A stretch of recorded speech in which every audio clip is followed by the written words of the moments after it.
ప్రస్తుత ఆధునిక ప్రపంచంలో అభివృద్ధి చెందుతున్న దేశాలన్నీ కూడా సొంతంగా ఆలోచించి పనులు చేయగలిగే రోబోలను తయారు చేసే పనిలో నిమగ్నమై ఉన్నాయి.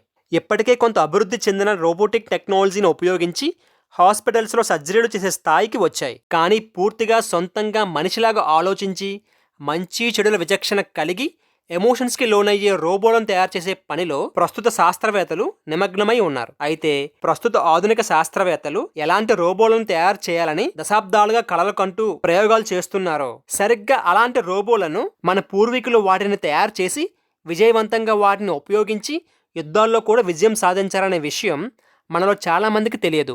భారతీయ పురాతన గ్రంథమైన యోగ వాసిష్టంలో రోబోల యొక్క పనితీరు, వాటికి అమర్చబడిన కృత్రిమ మానవ మేధస్సు, అలాగే సొంతంగా ఆలోచించడం మొదలుపెట్టిన రోబోలకు కలిగే ఆలోచనలు, వాటి మూలంగా వాటిలో అహం పెరగడం వలన జరిగిన పరిణామాలను చాలా స్పష్టంగా వివరించడం జరిగింది. ఈ యోగ వాసిష్టాన్ని వశిష్ఠ ఋషి శ్రీరాములు వారికి వివరించి చెబుతాడు. ఇది 6 భాగాలుగా విభజింపబడి ఉంటుంది. అందులో ఒక భాగం పూర్తిగా ఆర్టిఫిషియల్ ఇంటెలిజెన్స్ రోబోలకు హ్యూమన్ ఎమోషన్స్ ని అమర్చడం గురించి వివరిస్తుంది. వాల్మీకి మహర్షి యోగ వాసిష్ఠ గ్రంథాన్ని రాయడం జరిగింది. ఇక అసలు విషయానికి వద్దాం. శంబరాసురుడు అనే ఒక అసురుడు భూమికి చాలా ఎత్తులో అంతరిక్షంలో జీవించగలిగే సాంకేతికతను సంతరించుకొని అక్కడి నుంచి యుద్ధం చేయగలిగే టెక్నాలజీని అభివృద్ధి చేస్తాడు. ఇక్కడ అసురుడు అనగానే మనందరికీ మొదటగా గుర్తొచ్చేది రాక్షసుల వంటి ఆకారంతో చాలా వికృతంగా ఉన్న ఒక రూపం మనకు కనిపిస్తుంది. ఋగ్వేదం ప్రకారం అసుర అంటే అసాధారణమైన శక్తి, తెలివితేటలు, మేధస్సు కలిగిన ఒక జాతి అని అర్థం. మొదట్లో శంబరాసురుడు దేవతలతో జరిగిన యుద్ధంలో ఓడిపోతాడు, చాలా సైన్యాన్ని కూడా నష్టపోతాడు. అప్పుడు తనకు ఒక ఆలోచన వస్తుంది. దేవతలు కూడా ఓడించలేని ఒక సైన్యాన్ని తయారు చేయాలని భావిస్తాడు. అప్పుడు వెంటనే తనకున్న అసాధారణమైన తెలివితేటలు, టెక్నాలజీని ఉపయోగించి 3 రకాల శక్తివంతమైన రోబోల సైన్యాన్ని తయారు చేస్తాడు. ఆ 3 రకాల రోబోలు వేటికవే ప్రత్యేకమైనవి. వాటికి అప్పగించిన పనిని చాలా సమర్థవంతంగా పూర్తి చేయగలిగే సామర్థ్యం గలవి. ఆ 3 రోబోలకు దమ, వ్యాల, కథ అనే పేర్లు పెడతాడు. దమ అనే కేటగిరీ క్రిందకు వచ్చే రోబోలు శత్రువుని మచ్చిక చేసుకోవడం, అది కుదరకపోతే శత్రువులని అణిచివేయడం, లేదా అది కుదరకపోతే వారిని యుద్ధ రంగంలోకి రాకుండా వారు ఉన్న ప్రాంతంలోనే వారిని కదలకుండా నిరోధించడం వంటి సామర్థ్యం కలిగిన కొన్ని వందల రోబోలను దమ అనే కేటగిరీ క్రింద శంబరాసురుడు తయారు చేస్తాడు.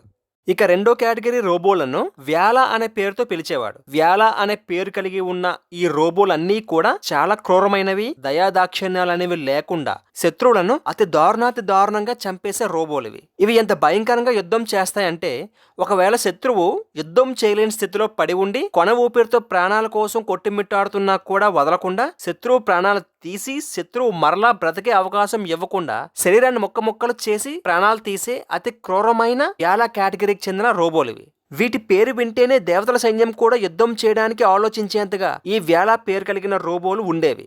భయంకరమైన 4 కూరలు కలిగిన ఒక పెద్ద పులికి ఎలాంటి శక్తి ఉంటుందో అలాంటి శక్తిని కలిగి ఉండి, అలాగే శరీరాన్ని చుట్టి ఎముకలను పిండి చేసి శత్రువుల తలలని నోటితో పెకిలించి చంపే అతిపెద్ద సర్పాలకు ఉండే శక్తి సామర్థ్యాలు వ్యాల రోబోల సొంతం. ఇక 3వ రోబో కేటగిరీని కట అని పిలిచేవాడు. ఈ కేటగిరీ క్రిందకు వచ్చే రోబోల యొక్క పని సైన్యాన్ని కవర్ చేయడం, సైన్యానికి రక్షణ గోడగా ఉండడం, సైన్యం పైకి ఎలాంటి శత్రువుల యొక్క ఆయుధాలు పడకుండా ఈ రోబోలు అడ్డంగా నిలబడి సైన్యానికి ఎటువంటి హాని కలగకుండా చూసుకోవడం.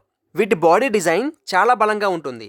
ఎటువంటి ఆయుధాలు కూడా వీటి రోబోటిక్ బాడీని ఛేదించలేవు. కట కేటగిరీ రోబోలకు ఉన్న స్పెషాలిటీ ఏమిటంటే, వీటి రోబోటిక్ బాడీలో 60% నాశనమైనా కూడా ఇవి పనిచేయగలవు, శత్రువుల దాడులను అడ్డుకోగలవు. శంబరాసురుడు ఆదిత్యులకు దేవతలకు వ్యతిరేకంగా చేసే యుద్ధాలలో ఈ 3 రకాల రోబోల సైన్యాన్ని ఉపయోగించి దేవతలను నిర్దాక్షిణ్యంగా అణిచివేసి యుద్ధంలో విజయం సాధించేవాడు. దేవతలు, ఆదిత్యులు ఈ రోబోల దాటికి యుద్ధం చేయకుండా పారిపోయిన సంఘటనలు చాలా ఉన్నాయి. ఈ రోబోలకి ప్రాణం లేకపోవడం వల్ల, ఇవి కేవలం యంత్రాలు అవడం వల్ల, వీటికి ఎమోషన్స్ లేకపోవడం వల్ల అవి ఎప్పుడూ కూడా యుద్ధంలో ఓటమిని చూడలేదు. కేవలం యాంత్రిక పద్ధతిలోనే ఇంతలా అద్భుతంగా పోరాటం చేస్తున్న ఈ రోబోలకు కృత్రిమ మేధస్సును, వాటికి సొంతంగా ఆలోచించి పథకరచన చేసే సామర్థ్యాన్ని, అలాగే వాటిలో ఎమోషన్స్ ని వ్యక్తపరిచేలా ఆ 3 రకాల రోబోల్లో మార్పులు చేస్తాడు శంబరాసురుడు. ఈ మార్పుల వలన దమ, వ్యాల, కట రోబోలు చాలా అద్భుతంగా, ఇంతకు ముందు కన్నా చాలా వేగంగా ఓటమి దరిచేరని విధంగా పథకరచన చేస్తూ తోటి రోబోలతో కమ్యూనికేట్ చేస్తూ యుద్ధంలో దేవతలపై విజయం సాధిస్తాయి.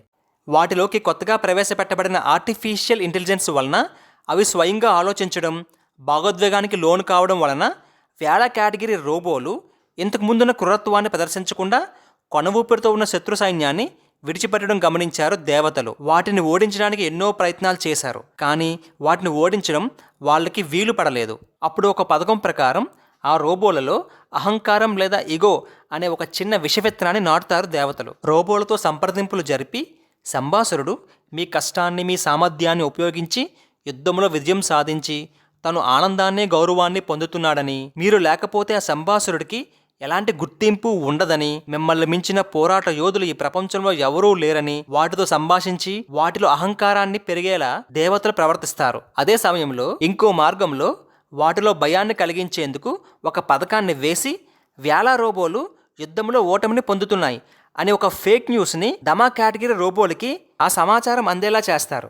అప్పటి వరకు ఎలాంటి ఎమోషన్స్ లేని రోబోలకి ఆర్టిఫిషియల్ ఇంటెలిజెన్స్ కారణంగా ఒక్కసారిగా భయానికి లోనవుతాయి. భయం అనే ఒక ఎమోషన్ దరిచేరడం వలన వాటి సామర్థ్యానికి తగ్గట్టుగా శత్రు సైన్యాన్ని ఆపలేకపోతాయి. అదే సమయంలో వేళ రోబోలలో అహంకారం వచ్చే విధంగా వాటితో పోరాడుతున్న దేవతలు పారిపోతున్నట్లు ఒక స్క్రీన్ ప్లేని ప్రదర్శిస్తారు. అప్పటికే దేవతలు, ఆదిత్యులతో జరిగిన చాలా యుద్ధాల్లో తిరుగులేని విజయం సాధించిన రోబోలకి అహంకారం తలకెక్కి తమను ఎవరూ ఎదుర్కోలేరని భావించి చాలా నిర్లక్ష్యంగా ఉండడం ప్రారంభిస్తాయి.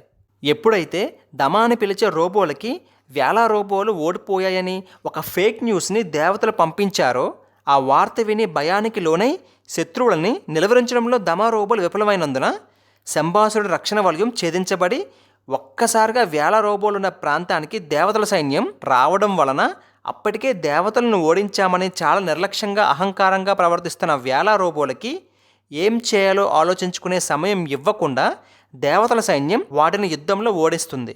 అసుర సైన్యానికి రక్షణగా ఉన్న కటా రోబోలు కూడా ఇంతకు పూర్వంలాగా రక్షణ కవచంగా ఉండలేకపోయాయి. మానవ సహజమైన భయం అనే ఒక ఎమోషన్, ఓడిపోతున్నామనే ఆలోచన వాటిని యుద్ధంలో సమర్థవంతంగా పనిచేయనివ్వలేదు. ఈ కారణంగా సంభాసురుడి సైన్యం మొత్తం తుడిచిపెట్టుకుపోయి దేవతల యుద్ధంలో విజయం సాధిస్తారు. ప్రస్తుత ఆధునిక ప్రపంచంలో ప్రతి దేశం ఇలా స్వయంగా ఆలోచించే సైనిక రోబోల కోసం వాటిని అభివృద్ధి పరిచి శత్రు దేశాలపైన విజయం సాధించడానికి చాలా ప్రయత్నాలు చేస్తున్నాయి. కానీ ఈ ఆర్టిఫిషియల్ ఇంటెలిజెన్స్ వలన తప్పకుండా రోబోలు మనుషులపై ఆధిపత్యాన్ని చెలాయించడానికి ప్రయత్నిస్తాయి, అందులో విజయం కూడా సాధిస్తాయి. రోబోలను ఓడించడం మనుషులకి కష్టమవుతోంది. అలాంటి పరిస్థితుల్లో అహంకారం అనే ఒక చిన్న విషవిత్తనాన్ని రోబోలకి ఎక్కించగలిగితే దాని ద్వారా వాటి పనితీరు సన్నగిల్లి వాటి పూర్తి సామర్థ్యాన్ని వినియోగించకుండా భయం అనే ఎమోషన్కి లోనైనప్పుడు మాత్రమే మానవజాతి రోబోలపై విజయం సాధించగలదు. ఈ సంభాసురుడి వృత్తాంతం ఆర్టిఫిషియల్ ఇంటెలిజెన్స్ కలిగిన రోబోలపై ఎలా విజయం సాధించాలో రాబోయే తరాలకు ముందుగానే వివరిస్తోంది. ఈ వీడియో మీకు నచ్చినైతే లైక్ చేయండి, షేర్ చేయండి, కామెంట్ చేయండి. అలాగే మా ఛానల్ కూడా సబ్స్క్రైబ్ చేసుకోండి. పక్కన గంట మాత్రం కొత్త మర్చిపోకండి.